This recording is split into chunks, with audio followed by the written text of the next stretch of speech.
कल हम types of angle पढ़ रहे थे, उसी में आगे है रिफ्लेक्स एंगल। रिफ्लेक्स एंगल की definition, an angle whose measure is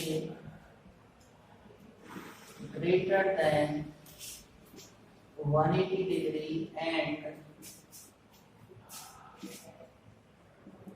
less than 360 degree is called reflex angle। एक एंगल जिसकी जो माप है, मीजर है, वो 180 से तो ज्यादा हो और 360 से कम हो, उसे कहते हैं रिफ्लेक्स एंगल। जैसे हमने कल देखा था, यहाँ पे ऐसे करके क्या था, एक 180 का एंगल बना था। अगर ये रे स्ट्रेट ना हो, थोड़ा सा ऐसे और घूम जाए, नीचे की तरफ आ जाए यहाँ से ऐसे करके, तो ये जो एंगल फॉर्म होगा ये कहलाएगा रिफ्लेक्स एंगल। यहाँ पे आप ओ दे सकते हैं, रे का नाम ओ रे और इसे ओ बी नाम दे सकते हैं, तो ये रिफ्लेक्स एंगल होगा। कोई भी एंगल हो जो 180 से ज्यादा, 181, 182, 183 और 360 से कम और 289, 359 तक जितने एंगल आएंगे वो सब किस में आएंगे, रिफ्लेक्स में आएंगे। सीधी सी बात है, 180 से तो ज्यादा होना चाहिए और 360 से कम। तो इसमें जो माप होगी हमारी एक्स डिग्री वो 180 से तो मोर होगी और 360 से लेस होगी। तो जितने भी एंगल इन दोनों के बीच में होंगे वो सब रिफ्लेक्स एंगल होंगे। नेक्स्ट आता है जी complete angle. Complete angle, an angle, ये ऐसे लिख लीजिए, the angle of 360 degree, the angle of 360 degree is called complete angle. पूरे 360 डिग्री के एंगल को ही कंप्लीट एंगल कहते हैं। जैसे ठीक 90 डिग्री का एंगल होगा उसे हमें राइट एंगल कहते हैं, 180 डिग्री का जो एंगल होता है उसे स्ट्रेट एंगल कहते हैं, और 360 डिग्री का जो एंगल है वो कंप्लीट। कहने का मतलब हमारा rotation around a point complete हुआ। जैसे ये हमारा कोई पॉइंट था, ये हमारी रे थी, अब हम ऐसे घूमना शुरू किया और वापस घूम के यहीं पे आ गए, तो रोटेशन पूरा हो गया, कंप्लीट एंगल हो गया। तो इस एंगल को हम 360 डिग्री का एंगल, स्ट्रेट एंगल और सॉरी कंप्लीट एंगल कहते हैं। जब हम किसी जगह से शुरू हो और पूरा चक्कर लगा के वापस वहीं पे आ जाए तो वो कंप्लीट एंगल हो जाएगा। एक आता है हमारा zero angle.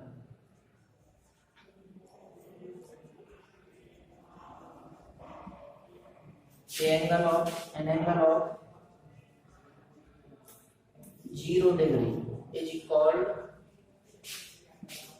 Zero angle. 0 degree का एंगल जो होगा 0 डिग्री का, वो ही जीरो एंगल होगा। इसका मतलब क्या है, जहां पे हम थे वहीं पे हैं, बिल्कुल भी हम मूव नहीं किए। हमारा जो रे है, इनिशियल रे है, वो बिल्कुल मूव नहीं कर पाई। नेक्स्ट पॉइंट,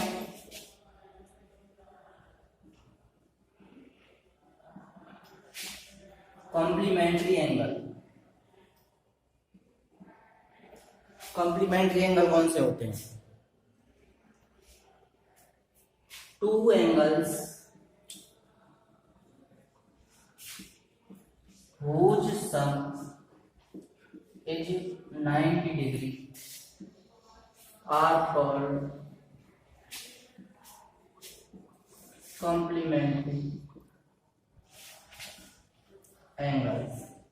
ऐसे कोई भी दो एंगल जिनका सम 90 डिग्री हो उन्हें कॉम्प्लीमेंट्री एंगल कहेंगे। जैसे हमने ले लिए 45 और 45 90 हो गया, एक एंगल 50 का है तो दूसरा कितने का होगा, 40 का, ऐड होके 90 आना चाहिए। जैसे हम मान लीजिए आपको दे रखा है फाइंड कॉम्प्लीमेंट, कॉम्प्लीमेंट या complementary angle, find complement of, जैसे मैंने लिख दिया 30 डिग्री, इसका कॉम्प्लीमेंट क्या होगा? तो कॉम्प्लीमेंट हमें पता है कि कॉम्प्लीमेंट्री एंगल वो होते हैं जब इन्हें जोड़ के 90 आना चाहिए। इसका मतलब एक 30 का है तो दूसरा कितने का होगा, इसे 90 करने के लिए कितने और चाहिए, 60 चाहिए ना। तो इसका जो फॉर्मूला हम ये निकाल सकते हैं 90 में से 30 गया तो कॉम्प्लीमेंट कितने का है 50 का 50 90 में सॉरी 50 नहीं 60 होगा। अब देख ऐड कर लो 60 और 30 कितने होंगे 90 होंगे। तो ये 30 डिग्री का एंगल और ये 60 डिग्री का जो एंगल है वो कॉम्प्लीमेंट्री एंगल है। ठीक है, तो कोई भी दो एंगल जिनको हम ऐड करें और वो 90 हो जाएगा तो वो कॉम्प्लीमेंट्री एंगल ही कहलाएगा। जैसे हम और एक एग्जांपल लेते हैं, फाइंड में लिख दूं find complement of 75 degree. 75 degree का कॉम्प्लीमेंट क्या होगा, आंसर देखिए 90 में से 75 सब्ट्रैक्ट कर दो कितने बचे 50 डिग्री। तो ये इसका क्या है कॉम्प्लीमेंट है किसका 75 का। 15 का कॉम्प्लीमेंट 75 है और 75 का कॉम्प्लीमेंट 15 है, क्योंकि दोनों को जब हम ऐड करेंगे तो 90 आएगा। तो सीधी सी बात है कोई भी दो एंगल हो कोई भी अगर हम उनका सम करेंगे और वो 90 डिग्री आ जाता है तो वो कहेंगे वो कैसे एंगल है, वो कॉम्प्लीमेंट्री एंगल है। Okay,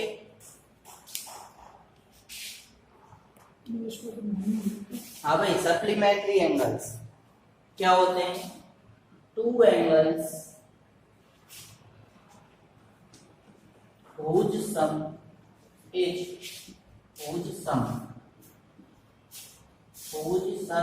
180 degree are called supplementary angle। ऐसे दो एंगल जिनका सम 180 डिग्री हो, अभी पढ़ रहे थे 90 डिग्री। 90 डिग्री का मतलब सप्लीमेंट्री एंगल। अगर दो एंगल 180 के हो गए तो वो आपस में कहलाएंगे सप्लीमेंट्री एंगल्स। जैसे एग्जांपल लेते हैं, फाइंड सप्लीमेंट ऑफ, मान लीजिए मैं 110 लिख दिया, इसका सप्लीमेंट क्या होगा, तो आंसर होगा 180 में से 110 को सब्ट्रैक्ट कर दो कितना बचा 70 डिग्री। 70 को और 110 को ऐड करना भी तो 180 आएगा। तो जैसे कॉम्प्लीमेंट्री एंगल निकालने के लिए हम 90 में से सब्ट्रैक्ट करते हैं, इसी तरह से सप्लीमेंट्री एंगल निकालने के लिए सप्लीमेंट एंगल निकालने के लिए 180 में से हम सब्ट्रैक्ट करते हैं। जैसे उनका सम 90 डिग्री होता है तो सप्लीमेंट्री एंगल्स का सम 180 डिग्री होता है। Example 2, find supplement of 33 degree. 33 degree का सप्लीमेंट निकालिए कितना होगा, क्या करेंगे 180 में से 33 को सब्ट्रैक्ट कर दो कितना बचा 147, दोनों को ऐड कर लो 180 डिग्री हो जाएगा। तो ये हो गए हमारे सप्लीमेंट्री एंगल हो गया, कॉम्प्लीमेंट्री हो गया। अब नेक्स्ट चलते हैं हम एडजेसेंट एंगल्स। इंपोर्टेंट चीज है, एक्सरसाइज के क्वेश्चन डिपेंड करते हैं इस पे। तो देखिए टू एंगल्स एडजेसेंट एंगल क्या होते हैं, डेफिनेशन देखते हैं मेरे। Two angles are said to be adjacent। दो एंगल को एडजेसेंट एंगल कहेंगे, कब कहेंगे, पहली बार if they have a common vertex। पहली बात होनी चाहिए कि दो एंगल है उनका वर्टेक्स एक ही होना चाहिए, मतलब एक ही पॉइंट से दोनों एंगल बनने चाहिए। दूसरा point they have a common arm, एक आर में दोनों में कॉमन होनी चाहिए, एक रे ऐसी होनी चाहिए जो पहले एंगल में हो तो वो ही दूसरे एंगल में हो, कॉमन होनी चाहिए। तीसरा and they and two non-common arms on different sides of common arm।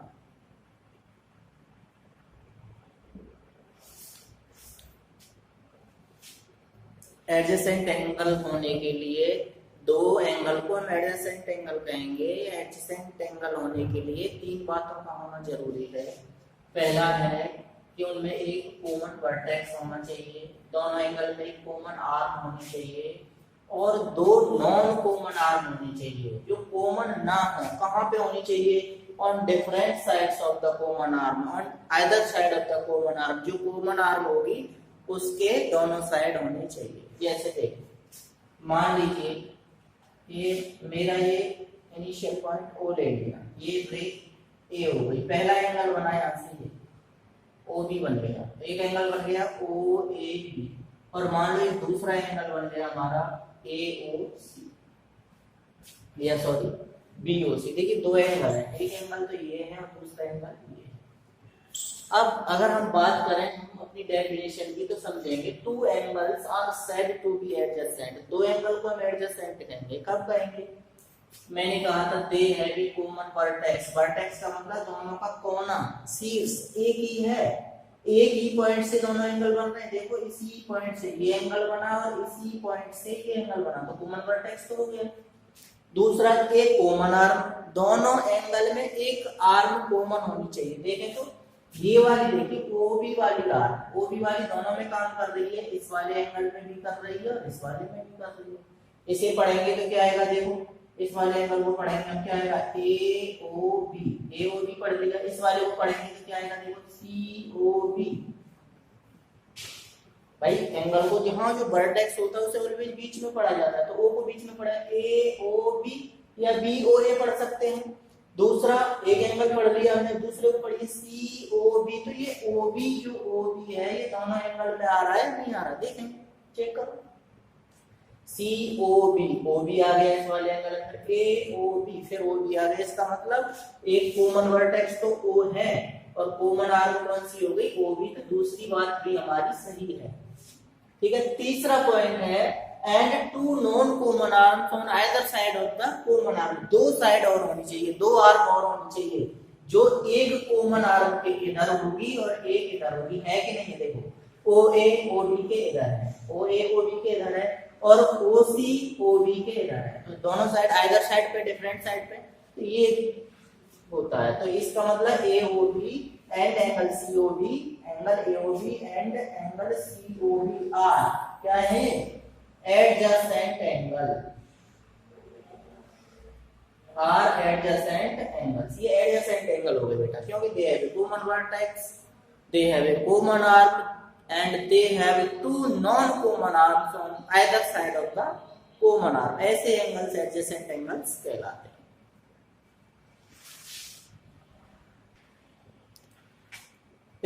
Next topic, next point, linear pair of angles. Linear pair of angles क्या होते हैं? जैसे अभी हमने पढ़ा था एडजेसेंट एंगल, तो एडजेसेंट एंगल ही लीनियर पेयर एंगल बन जाएंगे अगर उसकी जो नॉन कॉमन आर्म है वो एक स्ट्रेट लाइन, एक लाइन की तरह काम करे। जैसे हमने ये पढ़ा था कि ये एंगल क्या थे? एडजेसेंट एंगल थे। एक एंगल का कॉमन वर्टेक्स ओ ए था, common arm B O B थी और non common arm O A and O C, तो ये एडजेसेंट एंगल थे। अब ये ही क्या बन जाएंगे? लीनियर पेयर ऑफ एंगल बन जाएंगे अगर इसकी नॉन कॉमन आर्म, कौन सी नॉन कॉमन आर्म? तो ये है, एक ये है, ये दोनों मिलके एक सीधी लाइन बन जाए। कहने का मतलब ये फिगर ऐसे हो जाए, यहाँ पे मान लीजिए हमारा ये ओ ए था, ये ओ ए था, यहाँ पे ये ओ बी था, इसे ओ बी ही रहने दो। अगर ये ओ सी घूम के ऐसे आ जाए नीचे की तरफ होके और ये सीधा बन जाए ऐसे करके, ये ऐसे था, ये ओ बी कॉमन आर्म थी और ये ओ सी घूम के ऐसे बन जाए, ऐसे बन जाए, तो ये स्ट्रेट लाइन हो गई। तो when two non-common arm of adjacent angle forms a line, जब नॉन कॉमन आर्म एक लाइन बना देती हैं तो वही एंगल क्या कहलाते हैं? अब ये कहलाएंगे linear pair of angle. Linear का मतलब एक रेखा पर और पेयर ऑफ एंगल का मतलब एक जोड़ा, एंगल्स का एक जोड़ा बन गया है, इसे कहेंगे लीनियर पेयर ऑफ एंगल, जो एक लाइन पे बने हुए हैं। ओके, डेफिनेशन राइट करते हैं।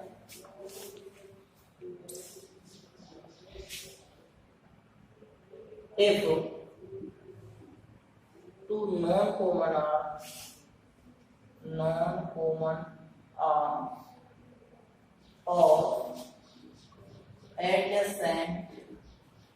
of adjacent angles form a adjacent angles from a line, then they are called linear pair of angles.